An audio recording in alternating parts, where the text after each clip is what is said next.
Money has always played a key role in American politics, but is it now distorting the democratic process? That's the charge made against Charles and David Koch, two secretive businessmen who have been bankrolling opposition to Barack Obama. With a year to go to the next presidential election, could the Koch brothers' $50 billion fortune put the radical right into the White House?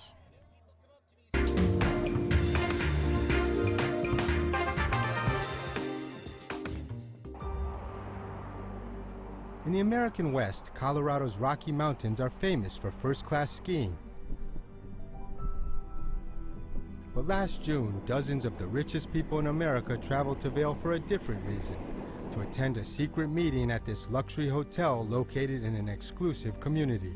I'm going to turn it over for a quick welcome to Charles Koch. Charles, take it away. The invitation-only gathering of right-wing funders and activists was convened by Charles and David Koch, billionaire owners of Koch Industries, a privately held oil, chemical, paper, and financial services conglomerate with revenues of $100 billion a year.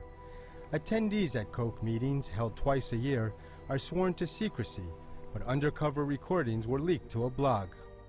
What I want to do is recognize not all of our great partners, but those partners who have given more than $1 million over the last 12 months.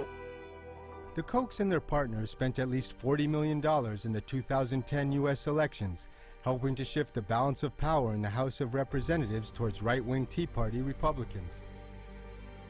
In Colorado, Charles Koch urged wealthy conservatives to dig deep into their pockets for the 2012 fight against President Barack Obama. This is the mother of our wars we've got over the next 18 months, for the life or death of this country. They are radical libertarians, basically. They oppose big government. They think that the free market does better when it's unregulated. And the family's been pretty much in kind of complete opposition to everything that's been done in America in terms of progressivism since the New Deal. Jane Mayer, an award-winning reporter for The New Yorker magazine, wrote a groundbreaking expose of the Kochs in 2010. They will say that they are just simply purely interested in these kinds of politics for philosophical kinds of reasons, but the politics they favor also help their business interests. David Koch ran for vice president on the Libertarian ticket in 1980, opposing Ronald Reagan from the right. An editor who knows the Kochs told Mayer that when David lost, the brothers turned away from electoral politics and set out to build a top-to-bottom operation to shape public policy in America. I think they've been amazingly effective. I mean, they are also, of course, amazingly well-funded. I mean, they're so rich that their pockets are almost bottomless, and so they can keep pouring money into this whole process. It's been reported that to defeat President Barack Obama next year, the Kochs plan to raise and spend more than $200 million. You want to kick in $1 billion, believe me, we'll have a special seminar just for you. But the Kochs could easily write checks for more without anyone knowing, due to loopholes in American law. It was very hard to figure out, in fact impossible to figure out how much money they've spent on American politics. It was easily $100 million since 1980. Charles and David Koch and their foundations have spent untold millions promoting their conservative libertarian agenda for America. They've poured money into backing favorable political candidates, heavily funded right-wing groups and think tanks, and spent millions lobbying public officials. They've created a web of influence that stretches from state capitals all the way to Congress. For decades, the Kochs largely escaped scrutiny, but that began to change when Barack Obama was elected president and the conservative Tea Party movement took off. We're against socialism in America. We stand for the Constitution, the Bill of Rights. We want our freedom. The Koch brothers, in a way, gave birth to the Tea Party. Lee Fong works for the Center for American Progress, a liberal think tank in Washington, D.C. He has kept close tabs on Americans for Prosperity, a political operation founded and funded by the Kochs to generate grassroots support for conservative policies and candidates. If you look at the first major wave of Tea Party rallies, they were centrally organized through Americans for Prosperity. They organized dozens and dozens of miniature rallies all over the country, in some cases actually paying for speakers and buses to bring people in, and also having some 60 different staff members fan across the country, organizing events, creating publicity, and making sure that they were a success. Americans for Prosperity's president, Tim Phillips, also spearheaded a Hands Off My Healthcare tour targeting Obama's first policy initiative. This Senate and this House that meet right back at the Capitol behind us are going to vote on whether or not your health care becomes run by the government. In the end, a health bill was passed, but Obama was severely weakened in the fight.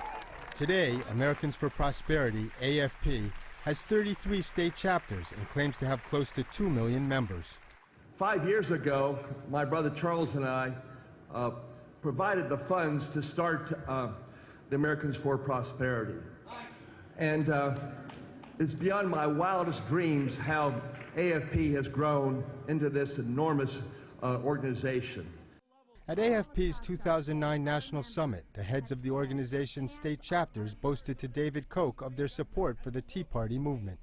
We helped organize huge tea parties all throughout the state. The largest tax day tea party in the nation on April 15th. Hey folks, we've held 29 tea parties. And if you try to raise our taxes and trample on our liberties, we're either going to beat you or make your life miserable. Before I wrote about them, they consistently denied that they were involved in the Tea Party. Eventually it became impossible because you could just connect all the dots. I think we've helped, but these are individualistic, entrepreneurial folks. Before joining Americans for Prosperity, Tim Phillips ran a hard-nosed political consulting firm. Do you think the Tea Party would be as evolved as it is now if you hadn't provided the kind of support you did in terms of training, communications? I mean, you really played a central role in helping to build that movement, don't you think? No one directs them, but we're good friends and partners with them, you bet, and we try to help them in every way we can. Whose interests does Americans for Prosperity represent? The interest of any American who wants economic prosperity and freedom. What do you say to those who say, look, Americans for Prosperity is representing the interests of the Kochs, the wealthy, corporations? In the healthcare fight, who are we fighting for? Average folks who didn't want the government making healthcare decisions for them. On issue after issue, when you look at the results of what the left wants, who's going to be hurt by their policies and who's going to be helped by our policies, it's clear we're fighting for the middle class and for people who work for a living.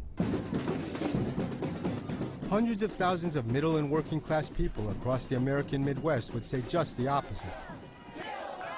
In Wisconsin, Americans for Prosperity played a key role this past spring in supporting Republican Governor Scott Walker's efforts to cut social spending and eliminate collective bargaining rights for public employees. We're not going to allow for 1 minute the protesters to feel like they can drown out the voices of those millions of taxpayers all across the state of Wisconsin. The Kochs provided funds to help get Walker elected. Then when citizens marched on the state capitol and occupied it to protest his plan, Americans for Prosperity spent at least $500,000 on an anti-union ad campaign. Who decides Wisconsin's future? Voters or government unions? Governor Walker has the courage to do what's right for Wisconsin. Stand with Walker. Do you need a ride to the polls or anything? When Walker's anti-union bill passed, the unions and Democrats responded by trying to remove Republican legislators in a special recall election this past August. Middle school teacher Judy Gundry went out to canvass for votes to oust Walker's team. You know, he targeted predominantly female jobs, teachers, nurses. Is Wisconsin divided over two visions of government right now, do you think? Clearly, the radical Republican agenda that is sweeping the entire nation has definitely taken hold here in Wisconsin. But Wisconsin is a progressive state, and these progressive people woke up. You know, farmers, teachers, all public workers. My husband, who works in the private sector, marched because we realized, too, that unions set wages. States that have high amount of unions, the wages are higher, and we all do better when we all do better. Middle-class families and working families across the country need to start standing up to what we're seeing. Phil Neuenfeld is the Wisconsin president of the AFL-CIO, the largest union federation in the U.S. It spent millions of dollars in the recall to counter millions pouring into Wisconsin to back Republicans. And thank her for balancing the budget and reforming government. From Americans for Prosperity and other conservative groups. We are operating under full disclosure. We are saying where our money is coming from. We are saying what our money is spent on. And what I've been trying to do is challenge the American public and the media to ask the same questions of Americans for Prosperity. The employees' unions and the teachers' unions are two of the last bastions of serious strength on the progressive side of democratic politics. That's where the money is, and if you want to eviscerate the left in America, you go after those groups. When the recall vote came in, 2 Republicans lost their seats, but the unions and Democrats needed 3. We're winning there. We've won there for the year. There's no doubt about that. Isn't what's going on in Wisconsin really about trying to destroy the political power of unions? Yeah, that's a silly comment. I mean, Bob, come on. It's about trying to bring economic prosperity back. And with regard to union rights, with public employee unions, they are simply receiving pensions and health benefits that are unfair and unjust. To go after unions over pensions. What about going after corporate executives who are now making, 300 times what an average worker was in the past? America has the most progressive income tax system in the world. You look at the percentage. Inequality in America right now. Here's what's made America. It's the same as it was before the Great Depression. The top 1% is controlling 25% of the income and 40% of the wealth. Here in this country, we give you opportunity. We give you opportunity to fulfill your dreams, to go as far as they will take you. How much have you guys spent in Wisconsin to support Walker and take on the unions there? A lot. Can you give me a number? Look, we don't give numbers and go into details. I think that's proprietary information, but it's substantial. Americans for Prosperity is also very active in another state that is critical in the 2012 presidential election. Ohio, whose Governor John Kasich passed a bill to weaken unions that is similar to Wisconsin's. In August, Ohio citizens protested the annual meeting of the American Legislative Exchange Council, or ALEC, at a New Orleans hotel. ALEC is another Koch-funded group that brings together corporate lobbyists and conservative legislators to draft model laws. It turns out the anti-union measures in both Wisconsin and Ohio reflect ALEC model legislation, which the organization tries to keep under wraps. But a few months ago, a whistleblower leaked more than 800 of ALEC's sample bills to the Center for Media and Democracy. Lisa Graves is its executive director. There are bills that are obviously bills that are crafted and written by corporate lobbyists to advance their agenda. And yet what happens here through ALEC is that these corporations are actually voting, pre-approving these bills. Then these legislators go along with this system, introduce these bills in the state houses, and don't tell the public at all that those bills were pre-approved, pre-voted on by corporations. Voter ID laws passed this year in Wisconsin and 4 other states that make it harder for minorities, students, and the elderly to vote were based on an ALEC bill. When you got this trove of model legislation, what surprised you most about it? It affected nearly every area of individual rights. The bills affect healthcare rights, the protection of the environment. Many of the bills that have been produced by ALEC reflect Koch DNA, what I call Koch DNA, because it reflects this free market fundamentalism. The Kochs received ALEC's Adam Smith Award, and with their foundations have provided about $1 million to the organization, along with a $500,000 loan when it was floundering. The reason I think ALEC was such an ingenious idea is that a little money goes a long way in the states. You can really have influence in state legislatures by spending. It's a lot cheaper to buy than Congress is. ALEC, like the Kochs, would rather avoid the press.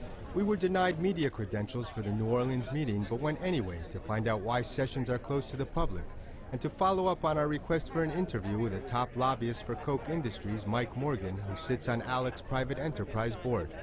Why can't you credential me? We're focused on domestic issues at this time. But you know, many of your corporations operate around the world. I'm sorry, but I'm going to have to ask you to why leave the are premises. why are your task force meetings closed to the press and the We will public? not be credentialing you at this time. I would like to please ask you to leave the premises. Could you please ask Mr. Morgan to call me?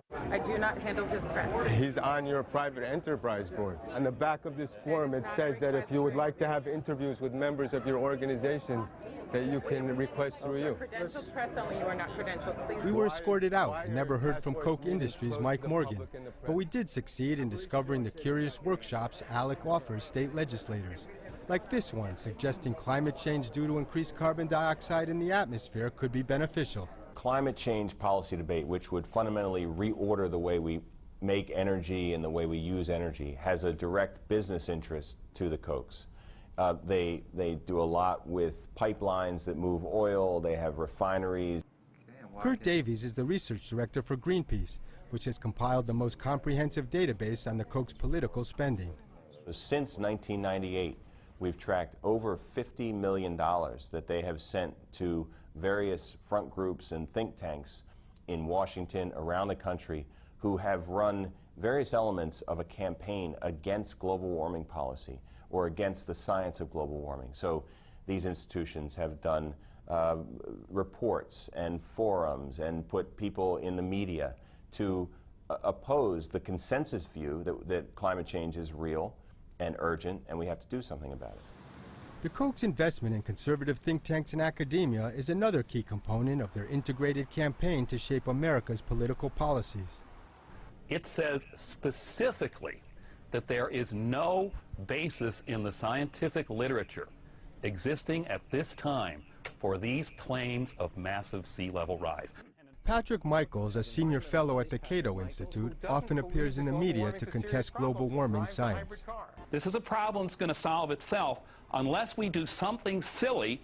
The Cato Institute, which was founded by Charles Koch, has received about $14 million from the Kochs. I think that society will address the emissions of carbon dioxide and the energy issues because of pressures for increased efficiency. Only 1 in 3 Americans sees global warming as a serious threat, a sharp drop since 2009 according to a Gallup poll. A critical turning point was ClimateGate, the controversy over emails hacked from scientists at a British university. A lot of what troubled me were the attempts to hide things from Freedom of Information Acts. You got to wonder what's being hidden. What pundits like Pat Michaels and institutions like Cato did, they declared that this evidence, these emails, showed that scientists were lying about data or colluding to tell people a story that wasn't true. In fact, multiple institutions have exonerated the scientists. There was no wrongdoing, no misinformation. Those investigations, none of them were truly independent. The polls have showed a pretty significant change in Americans' attitudes. To what extent do you think the whole ClimateGate fiasco contributed to that? Oh, I think that ClimateGate did. You said on national television that you received about 40% of your funding from fossil fuel companies. Is that right? Varies. Varies. It varies. It varies. Have you ever received any funding from the Kochs? No. Oh, well, that's not true. I had a speaking fee somewhere way back in the Ice Age. So you've just been paid through institutions that have been funded by them? You're right. I